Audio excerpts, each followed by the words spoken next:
Selamat pagi menjelang siang Bapak Ibu semuanya. Oke, yang terhormat Bapak Widi selaku Kepala Sekolah SMP Negeri 1 Beliau dan Bapak Ibu semuanya yang berada di ruangan ini, saya ucapkan terima kasih karena sudah mau meluangkan waktunya untuk mendengarkan diseminasi yang akan saya paparkan pada siang hari ini. Jadi pada siang ini saya akan memaparkan diseminasi praktik baik 7 jurus BK hebat yang saya dapatkan kemarin saat mengikuti BIMTEK di Pontianak. Oke, baik Bapak Ibu, kita semangat ya. Saya agak sedikit grogi, jadi udah agak grogi, kita ice breaking dulu. Saya minta ke Bapak Ibu semuanya untuk berdiri. Semuanya.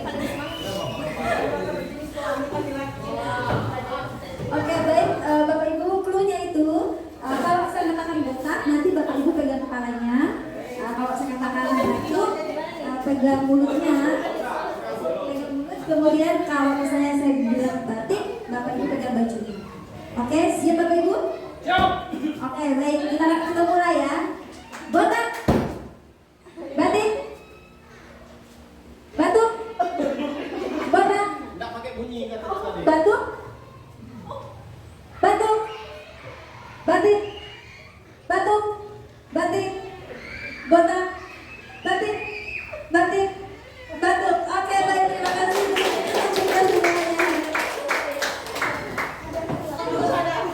Oke, baik Bapak Ibu, terima kasih semuanya. Nah, kemarin saat di Pontianak kami itu diberikan materi khusus 7 jurus BK hebat. Hanya ini yang kami dapatkan dan disampaikan di saat di sana kemarin. Tidak ada materi lain. Ya, hanya ini saja. Sebenarnya materi ini memang khusus untuk guru BK. Tetapi mengingat menteri yang baru sekarang atau program pemerintah sekarang itu ada guru wali, jadi guru BK itu diberikan bukan asisten guru BK. Ya, walaupun seperti itu, jadi karena itu diberikan kesempatan untuk menjelaskan kepada Bapak Ibu semua apa yang harus kita lakukan pada murid kita.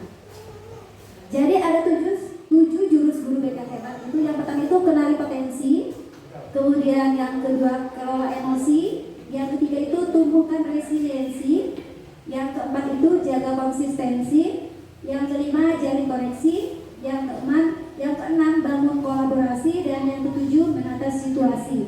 Nanti semua jurus ini akan saya jelaskan secara singkat. Oke. Yang pertama itu jurus 1. Oke, yang pertama itu jurus 1 kenali potensi. Nah, di sini membantu murid mengidentifikasi dan mengembangkan potensi diri mereka baik dari segi akademik maupun non akademik. Kita tidak bisa tumbuhkan yang nggak kita kenali. Ya, langkah pertama dalam membimbing murid adalah dengan mengenali siapa mereka sebenarnya. Dan kita semua tahu setiap anak itu punya keunikan.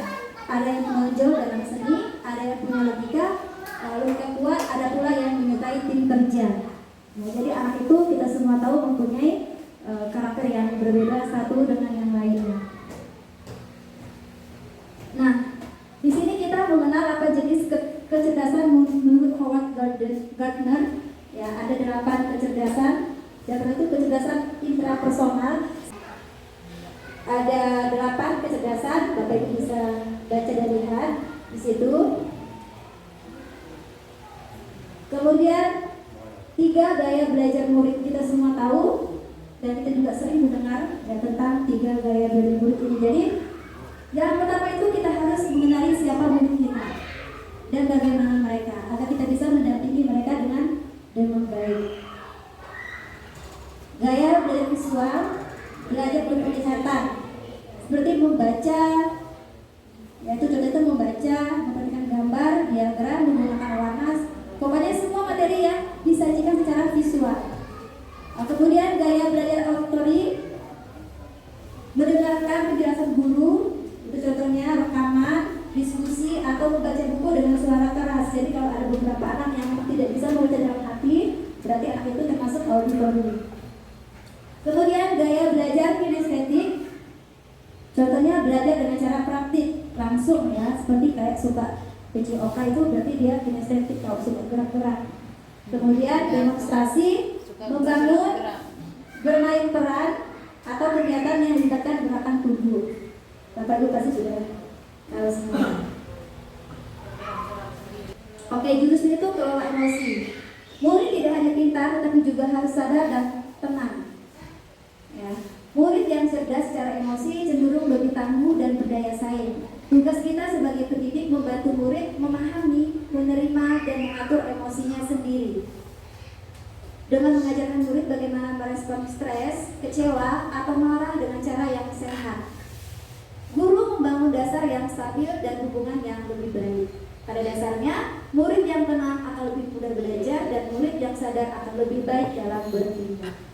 Nah, saya rasa bukan cuma untuk murid saja, tadi kata Pak Wali, kita sebagai seorang guru juga harus bisa mengelola emosi kita. Jangan sampai kita terpancing dengan tingkah laku atau perbuatan anak-anak yang memang cukup membuat kita tarik nafas dan harus bisa menahan emosi. Jangan sampai kita bertindak di luar akal sehat. Artinya apa?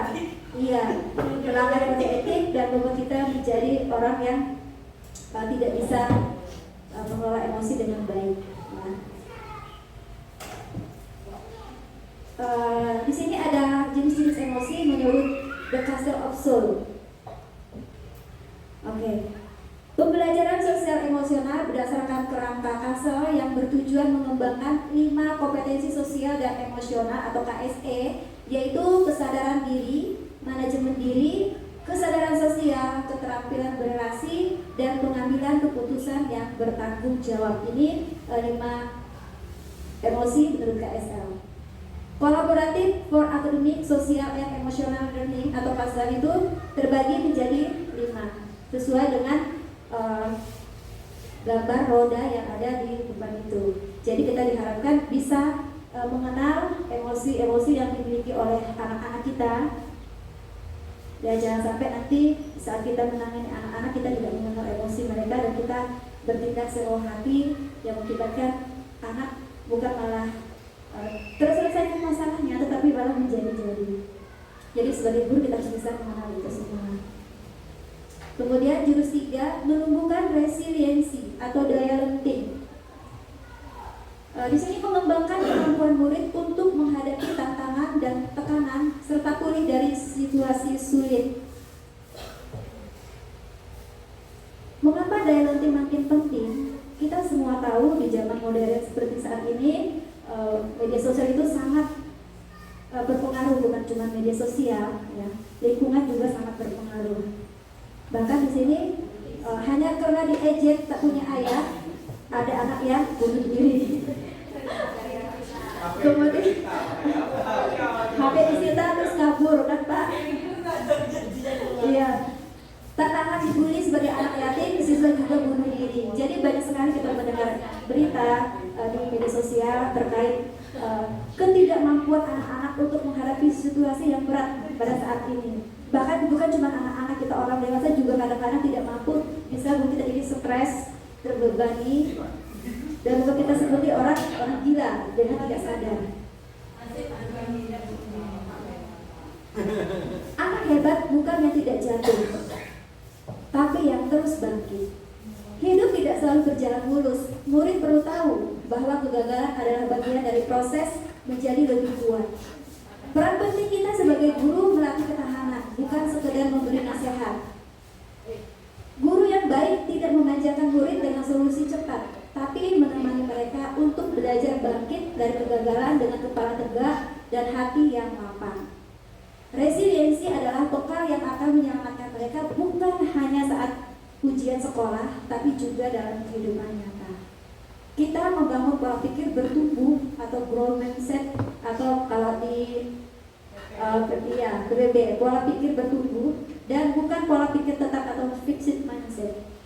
Jadi kita mencoba untuk menumbuhkan pola pikir seperti ini kepada anak-anak kita agar mereka bisa menghadapi kejamnya dunia, beratnya hidup ya. Jadi kadang-kadang kita tidak tahu apa permasalahan yang mereka hadapi di rumah, dengan keluarga, dengan saudara, bahkan dengan temannya. Dan kadang-kadang mungkin menurut kita mereka itu masalahnya kecil, karena kita orang dewasa dan kita sudah menghadapi berbagai masalah yang kita anggap itu kecil. Tetapi bagi mereka masa itu sangat berat, dan kita diharapkan bisa mengubah pola pikir mereka agar mereka bisa melalui itu semua, mereka tangguh dan bisa menghadapinya dengan baik. Ini cara kita menghadapi anak-anak. Sebenarnya saya senang untuk kegiatan ini walaupun capek, harus menyiapkan keluarga dan lain sebagainya. Ini lembut dan tegas, tega plus tegas. Itu pertama kali anak burung terbang, dengan teganya ibunya menendang dia agar dia bisa terbang. Artinya apa?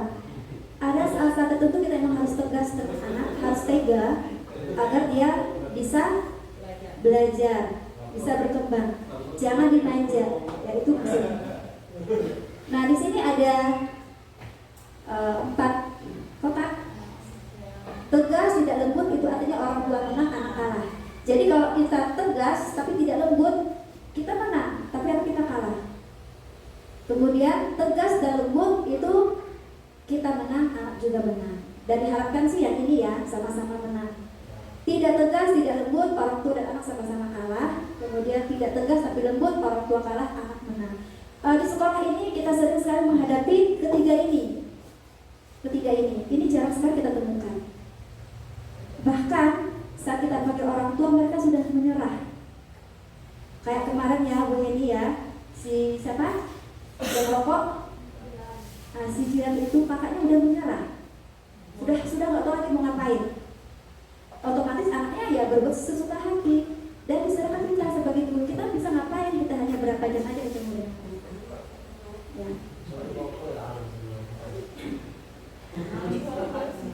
Kalau saya pribadi, kalau saya menangani anak terus ketemu dengan orang tua seperti itu, saya tidak bisa ngapa-ngapain.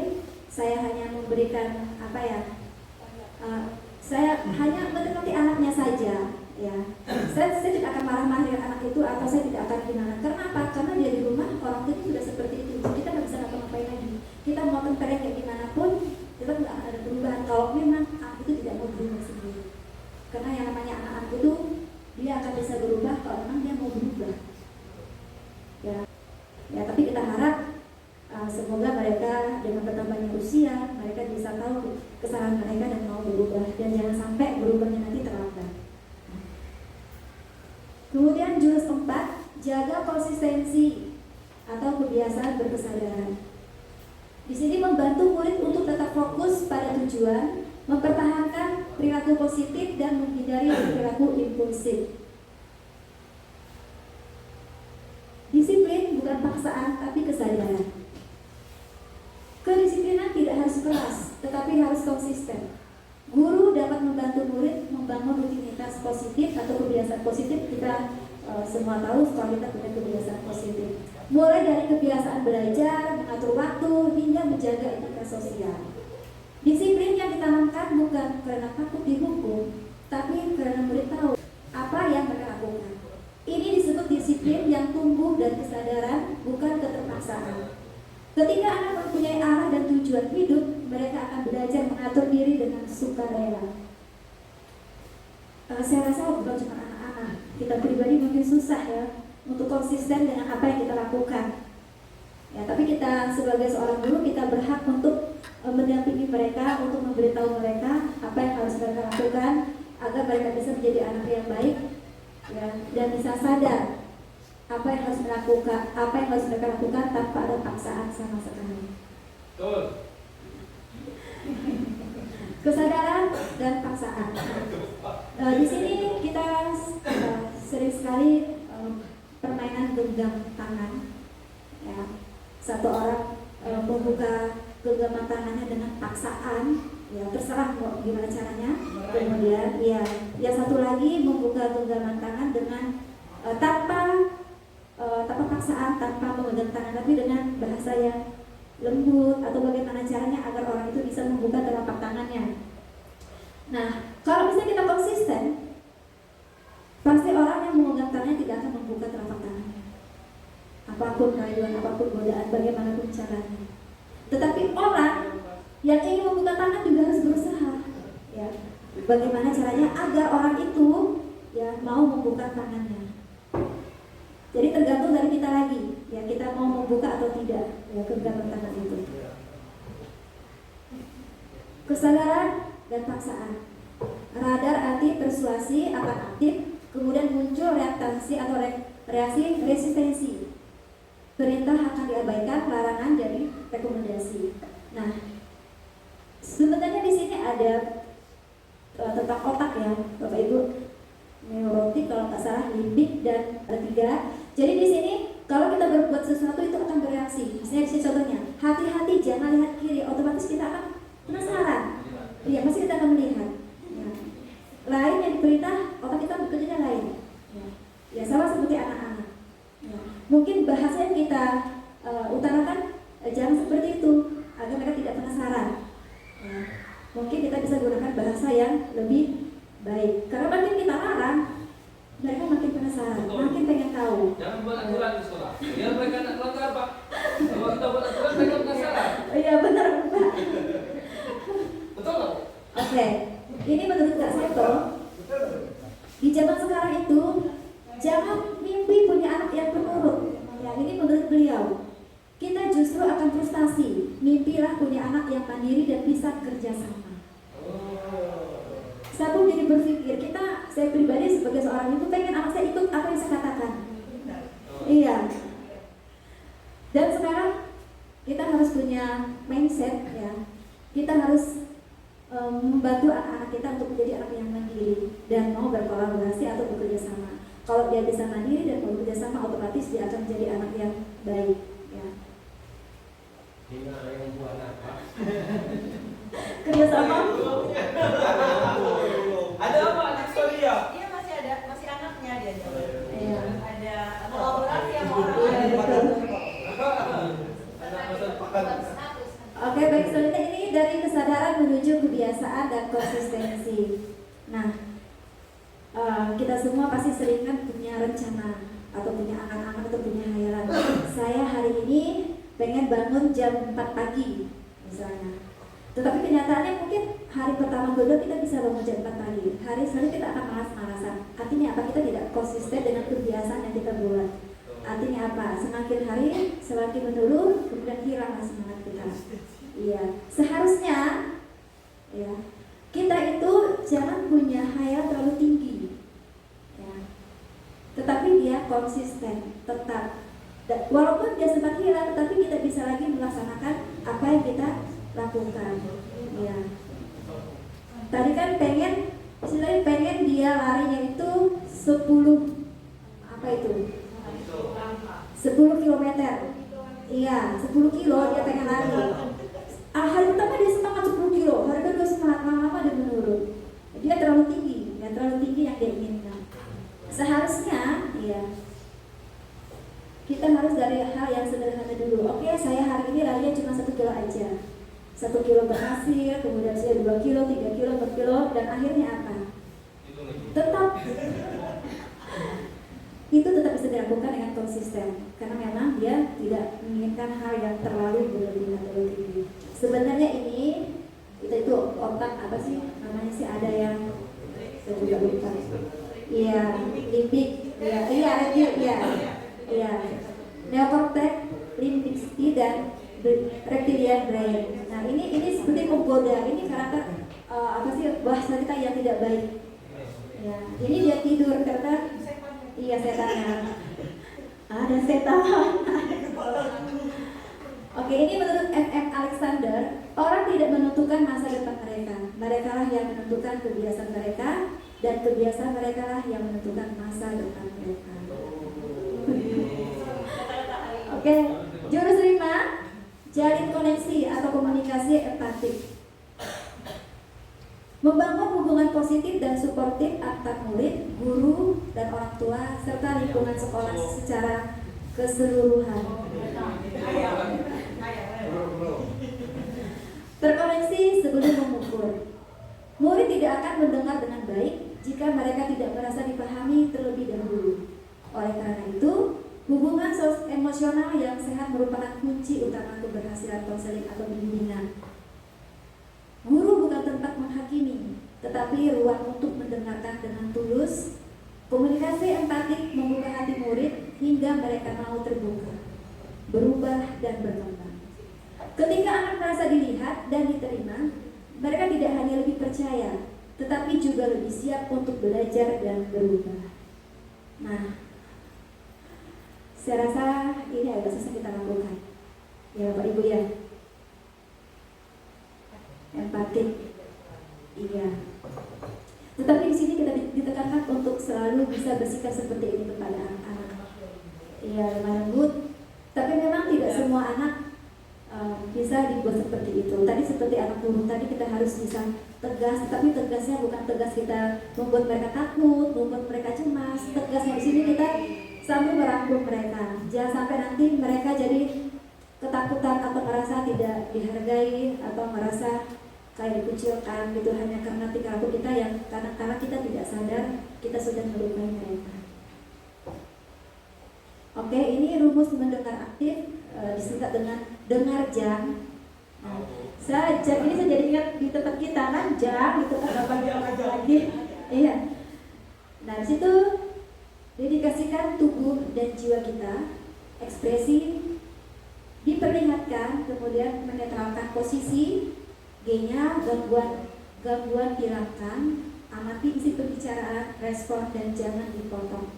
Jadi ini cara kita mendengarkan keluh kesah anak-anak. Jangan sampai kita sebelum dia ngomong kita paham kamu. Ya kadang-kadang kita seperti itu. Saya juga kadang-kadang seperti itu. Ya. Ini keterampilan mendengarkan, keterampilan membuka percakapan, keterampilan bertanya, merespon, merefleksi dan menyimpulkan. Jadi nanti saat Bapak Ibu ditunjuk sebagai guru wali, ya Bapak Ibu harus sedikit bisa menguasai hal ini walaupun tidak semuanya. Artinya apa? Karena tugas guru itu kan mendampingi anak-anak. Ya, murid bukan hanya bukan hanya akademik aja, tetapi juga pribadi mereka. Di sini ada disingkat soler, ya, cara kita mendampingi anak-anak nanti apabila kita memanggil anak-anaknya. Squarely menghadapi murid secara langsung, posisi tubuh yang terbuka. Kita duduknya nggak usah seperti bos dan bawahan, kita santai saja duduknya, ya, agar mereka merasa nyaman. Kemudian open posture, mempertahankan posisi tubuh yang terbuka.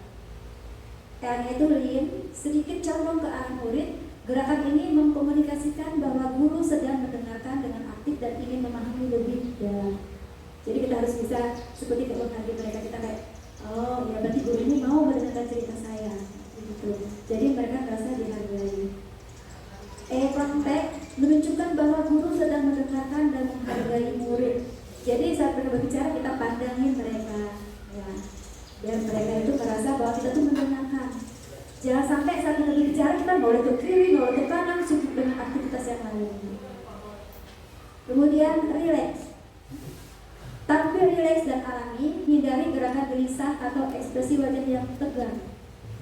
Ketenangan guru dapat membantu menenangkan murid dan menciptakan suasana lebih nyaman dan aman untuk berbagi. Tidak jadi masalah, Bu. Karena kalau misalnya kita ingin mereka senyaman mungkin, ya, seenak mungkin, senyaman mungkin, ya, agar mereka mau.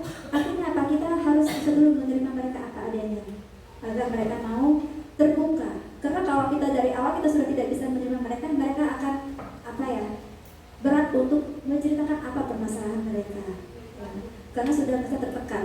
Ya, jadi kita berikan oke, nggak apa-apa, silakan. Nah, ini koneksi dan koreksi dengan segitiga restitusi, ya. Yang pertama itu menstabilkan identitas, menjelaskan bahwa setiap orang pernah melakukan kesalahan dan kesalahan tersebut bukan merupakan identitas mereka. Ini membantu siswa untuk merasa lebih aman dan tidak merasa malu. Kita mungkin tahu mereka punya masalah, mereka salah, ya. Tapi kita tidak langsung kamu salah, enggak. Kita menggunakan bahasa yang enak didengar, ya, seperti itu. Misalnya ibu tahu kamu salah, ya, ibu juga pernah berbuat kesalahan, ya. Jadi itu merasa, oh iya, ternyata semua orang salah, dan dia tahu dia salah. Artinya dengan dia tahu dia salah, dia pasti mau memperbaiki diri. Ya, jangan sampai kita terus ngotot kamu salah, sedangkan dia belum tahu dia salah tidak. Itu apa yang dia lakukan. Kemudian validasi tindakan salah.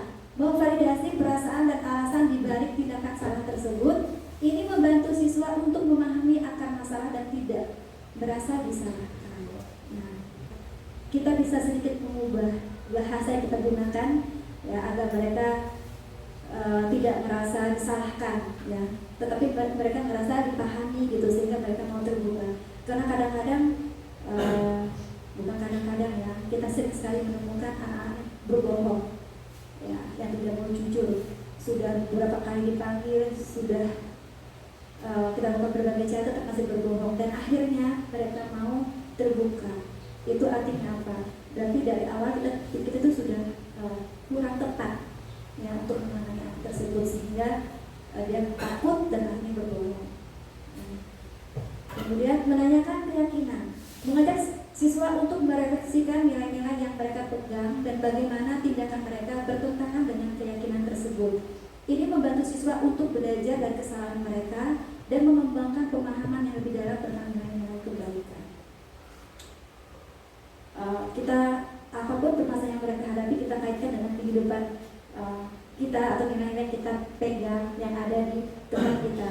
Misalnya dia mencuri, apakah mencuri itu baik atau apa? Ya, jadi kalau mereka tahu perbuatan mereka salah, ya, mereka pasti akan mencoba untuk tidak mengulanginya lagi.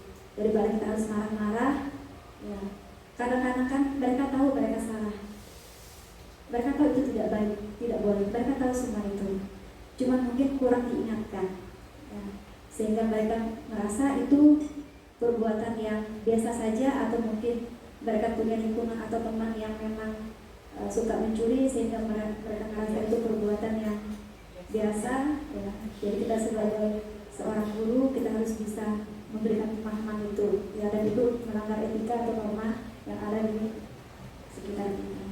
Kemudian jurus 6, bangun kolaborasi, mendorong kerjasama dan kerja tim di antara murid serta antar murid dan pihak lain yang terlibat proses pendidikan. Gak ada murid hebat tanpa tim hebat. Perubahan murid tidak bisa dilakukan sendiri. Guru hebat adalah yang membangun jaringan kerjasama dengan guru, wali kelas, kepala sekolah, orang tua, hingga mitra komunitas. Kolaborasi ini memastikan bahwa setiap murid didukung dari berbagai sisi. Guru menjadi penghubung yang menjembatani komunikasi dan merancang strategi intervensi bersama. Karena membimbing murid adalah tanggung jawab kolektif, bukan pekerjaan satu profesi. Nah, kita di sini tuh saya rasa sudah sangat bagus untuk kolaborasi, ya, dan itu sangat terjalin dengan baik. Cuma di sini kita juga harus bisa menularkan apa yang kita dapatkan di tempat kita ke anak-anak, ya, ke siswa kita, agar mereka juga bisa menjalin kolaborasi bersama teman-teman di kelas, bersama bapak ibu guru dan orang tua dan lingkungan di mana mereka tinggal. Indikator perlunya kolaborasi dalam penanganan masalah murid. Nah, di sini kita bisa melihat dalam penanganan masalah murid itu, kalau ringan itu biasanya dia dari guru piket, guru mapel, orang tua, atau guru BK, ya, konselor atau guru kelas atau wali kelas, atau sekarang kita ada guru wali, ya. Kemudian kalau sedang, kalau misalnya guru piket, mapel, dan guru BK tidak bisa menangani kasus itu, kasus sedang, dan kita ke kepala sekolah. Itu mekanismenya kita semua tahu. Tetapi di sekolah kita, saya sangat senang, ya. Tadi di sini dijelaskan, ya, membimbing murid adalah tanggung jawab kolektif, bukan pekerjaan satu profesi. Dan saya sangat senang sekali Bapak Ibu apabila ada masalah anak-anak, kalian membantu untuk menangani anak-anak itu. Artinya apa? Tidak semuanya diserahkan kepada guru BK. Ya. Artinya kalau semua masalah udah ke Bu Yuyun, udah ke Bu Marta, yang lain tidak menangani, ya mungkin lebih berat. Ya. Dan saya terima kasih kepada Bapak Ibu semua, ya, karena kita sangat baik kolaborasi di sekolah kita. Dan semoga anak-anak juga bisa mengadopsi dan menjadi lebih baik untuk kolaborasi bersama teman-teman. Nah, di sini murid bermasalah, masalah akademik atau hasil belajar itu biasanya dari guru mapel. Ya, dilihat dari leger atau rekapitulasi nilai mereka. Kemudian dia itu bimbingan,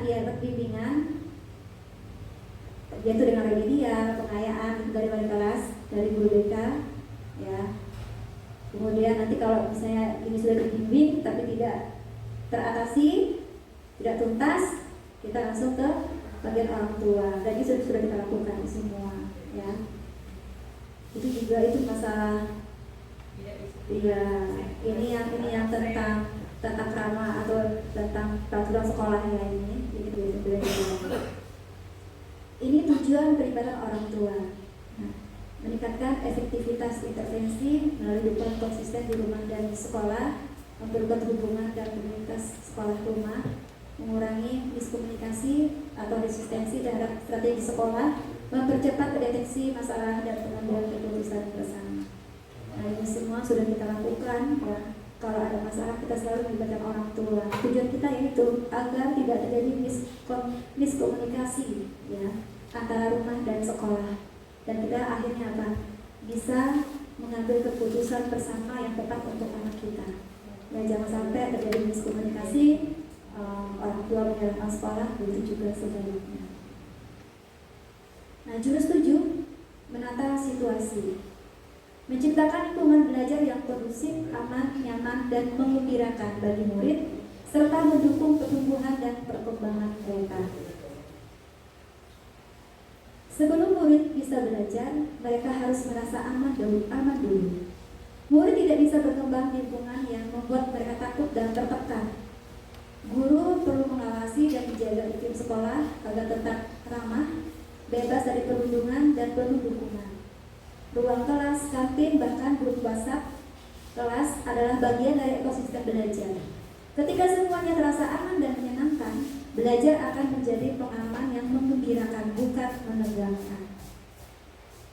Saya rasa sekolah kita, kalau dibilang sangat mungkin belum ya, sudah baik ya kalau untuk ini. Karena memang kita tidak bisa merangkul semuanya, terutama untuk WhatsApp ya. Kalau WhatsApp kelas mungkin ada wali kelas, anak-anak mungkin tidak bisa terlalu berbicara vulgar. Itu pun juga masih ditemukan ada beberapa anak yang memang bahasanya tidak bisa terkontrol ya. Aspek-aspek aman, nyaman, menggembirakan. Aman dari kekerasan ya, aman dari ranah online, aman dari bencana. Nah, kalau untuk online dan bencana, kalau untuk kekerasan ya, kalau online kita kurang aman ya Bu ya, Bapak Ibu ya Pak, kurang ya. Kalau bencana kita aman, kemudian kekerasan aman sekolah kita. Nyaman relasi sosial, nyaman lingkungan, nyaman sarana dan prasarana.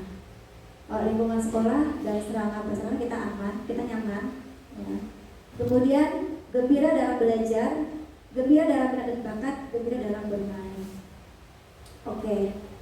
Untuk ketiga poin ini kita semua tahu apakah nyaman, aman, atau menggembirakan ya. Walaupun tidak semuanya terpenuhi 100%, tapi setidaknya sekolah kita sudah sangat baik untuk ketiga hal ini.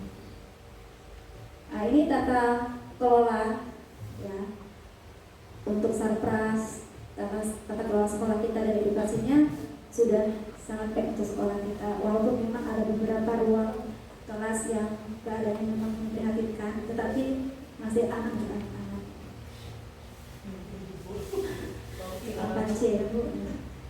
Oke, baik Ibu, untuk 7 jurus BK hanya itu saja yang saya sampaikan ya. Sebelum saya lanjut ke tupoksi untuk guru wali, apakah ada yang ingin Bapak Ibu pertanyakan? Saya persilakan.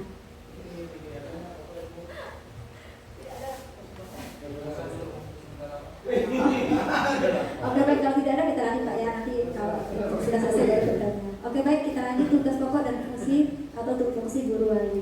Ya, oke. Berdasarkan Permendikbud nomor 11 tahun 2025 tentang pemenuhan beban kerja guru khususnya pasal 9, 14, dan 18.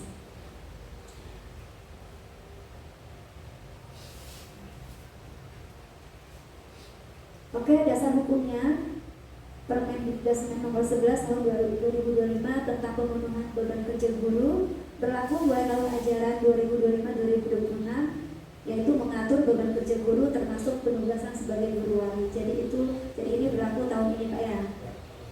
Ya.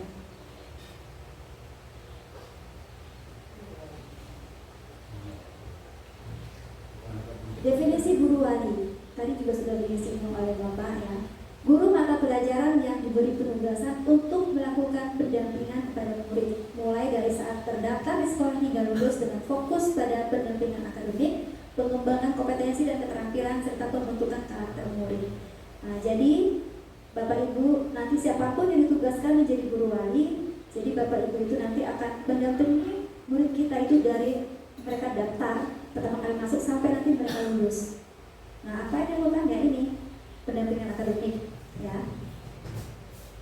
oke. Ini tugas pokok guru wali pasal 9 ayat 2. Pendampingan akademik itu apa sih yang dilakukan? Yaitu memantau perkembangan belajar, ya, membantu mengatasi kesulitan akademik dan berkoordinasi dengan guru mata pelajaran. Kalau itu bagian dari pendampingan akademik. Kemudian pengembangan kompetensi dan keterampilan, mendorong prestasi akademik dan non akademik, kemudian memberi motivasi dan peluang pengembangan diri. Yang ketiga, pembentukan karakter, menanamkan nilai-nilai disiplin, tanggung jawab, dan etika, memberikan teladan dan bimbingan perilaku positif. Nah, jadi ini beberapa tugas dari guru wali. Kok seperti kayak guru BK ya? Ya, kurang lebih sama. Jadi nanti kita berkolaborasi.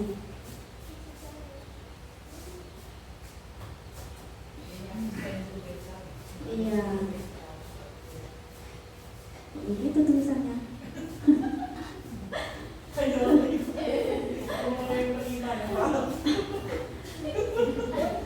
Apakah Pak ada yang bidang artifisial atau Pak? Kenapa begitu? Kita langsung saja Bapak Ibu. Tadi bagus tulisannya. Oke, ini hak dan beban kerja. Tadi juga sudah disebut oleh Bapak. Jadi ekuivalensi beban kerja itu 2 jam tatap muka per minggu ya. Itu sudah termasuk 2 jam. Jadi walaupun dia nggak balik kelas itu sudah terhitung jamnya. Ya, itu sesuai dengan pasal 14. Kemudian termasuk dalam perhitungan 37 jam 30 menit kerja per minggu. Jadi itu diakui ya Bapak Ibu. Jadi jangan beranggapan saya kok guru wali bukan wali kelas, nanti jam saya gimana? Ya. Jadi tenang saja, walaupun nggak wali kelas, hanya guru wali tapi tetap sama ya. Terkoneksi dengannya. Tidak menggantikan kewajiban mengajar minimal 24 jam tatap muka per minggu. Jadi jam mengajar tetap ya Bapak Ibu. Jangan beranggapan, oh saya guru wali itu saya nggak mengajar karena saya mendampingi anak-anak, tidak. Jadi Bapak Ibu tetap mengajar seperti biasanya ya.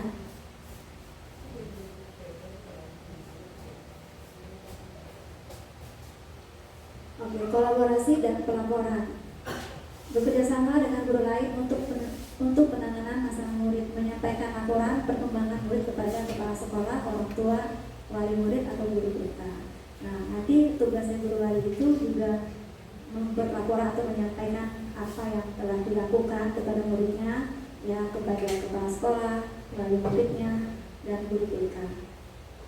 Biar tahu gitu apa yang telah dilakukan oleh anaknya dan apa yang telah dilakukan untuk menangani mereka.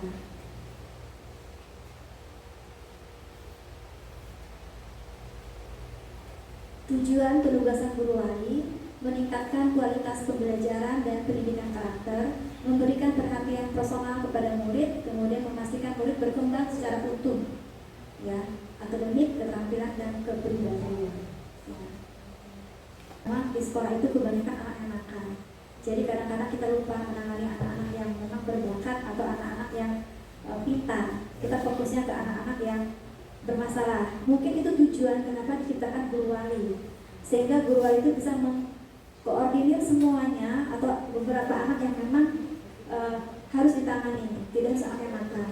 Ya, jadi antara guru wali dan guru BK itu bisa saling bekerjasama dengan baik Karena kalau misalnya dilimpahkan ke guru BK semua, tidak semua anak bisa terkoordinir dengan baik. Ya Bapak Ibu.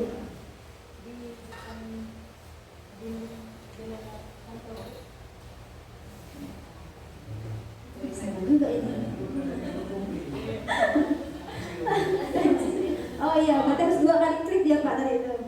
Oke, ringkasan peran guru wali itu membimbing, membantu murid mengatasi masalah mereka, masalah belajar mereka, kemudian motivator, memberi dorongan dan inspirasi, kemudian mediator, menjembatani komunikasi antara murid, guru, mapel, guru BK, dan orang tua atau wali murid, kemudian sebagai teladan menjadi contoh sikap dan perilaku. Nah, jadi guru wali juga lumayan berat tugasnya. Nah ini sebagai pembimbing, motivator, mediator, dan teladan. Ya, jadi jangan sampai nanti guru walinya malah lebih gitu ya, lebih serem ya. Oke, thank you, terima kasih. Baik Bapak Ibu, ini yang dapat saya paparkan, saya sampaikan. Saya mohon maaf apabila ada kekurangan dan terima kasih atas perhatian dari Bapak Ibu semuanya. Apabila ada yang ingin bertanya, saya persilakan. Semoga bermanfaat.